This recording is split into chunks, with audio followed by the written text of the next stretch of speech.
Hi friends, ಹೇಗಿದ್ದೀರಾ? ಪ್ರಾಣಿಗಳು ಹುಟ್ಟುವಾಗ ಎಷ್ಟು ಮುದ್ದಾಗಿ ಇರುತ್ತವೆ ಅಂತ ನಿಮಗೆ ಗೊತ್ತಿರುತ್ತೆ. ಆದರೆ ಇದೇ ಪ್ರಾಣಿಗಳು ಅವುಗಳ ರೂಪ ಅಲ್ಲದೆ ಒಂದು ಮಾನ್ಸ್ಟರ್ನ ರೂಪದಲ್ಲಿ ಹುಟ್ಟಿದರೆ ಹೇಗಿರುತ್ತದೆ ಅಂತ ನೀವೆಂದಾದರೂ ಯೋಚಿಸಿದ್ದೀರಾ? ಈಗ ನಾವು ವಿಚಿತ್ರವಾಗಿ ಹುಟ್ಟಿರುವ ಪ್ರಾಣಿಗಳ ಬಗ್ಗೆ ತಿಳಿದುಕೊಳ್ಳುತ್ತಿದ್ದೇವೆ. ಹಾಗಾಗಿ ಈ ವಿಡಿಯೋ ತುಂಬ ಇಂಟ್ರೆಸ್ಟಿಂಗ್ ಆಗಿ ಇರುತ್ತೆ. ಈ ವಿಡಿಯೋವನ್ನು ಪೂರ್ತಿ ನೋಡಿ. ಇಷ್ಟ ಆದರೆ ಲೈಕ್ ಮಾಡಿ. What to see cattle.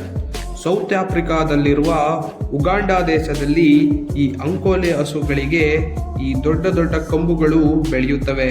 ಹಾಗಾದರೆ ಈ ಎತ್ತಿಗೆ ಇದೇ ರೀತಿ 3 ಕೊಂಬುಗಳಿವೆ.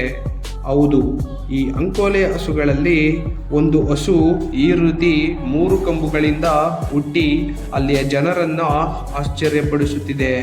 ಇಂತಹ ಘಟನೆ ಉಗಾಂಡ ದೇಶದಲ್ಲಿ ಅಲ್ಲ, ಇಂತಹ ಘಟನೆ ಉಗಾಂಡ ದೇಶದಲ್ಲಿ ಮಾತ್ರವೇ ಅಲ್ಲ, ನಮ್ಮ ಭಾರತದಲ್ಲಿ ಕೂಡ 3 ಕೊಂಬುಗಳಿರುವ ಎತ್ತು ಹುಟ್ಟಿದೆ. ಈ ಹಸು ನೋಡ್ರಿ, 3 ಕೊಂಬುಗಳು ಮಾತ್ರವಲ್ಲ, 3 ಕಣ್ಣುಗಳು ಸಹ ಇವೆ. ತಮಿಳುನಾಡಿನಲ್ಲಿ ಹುಟ್ಟಿದ ಈ ಹಸುವನ್ನ ಒಂದು ದೇವರಂತೆ ಪೂಜೆ ಮಾಡ್ತಾರೆ. 2 leg cow. ಒಬ್ಬ ರೈತನ ಮನೆಯಲ್ಲಿ ಒಂದು ಕರು ಹುಟ್ಟಿದರೆ ಅವರು ಎಷ್ಟು ಸಂತೋಷ ಪಡುತ್ತಾರೆ ಅಂತ ನಿಮಗೆ ಗೊತ್ತಿರುತ್ತೆ.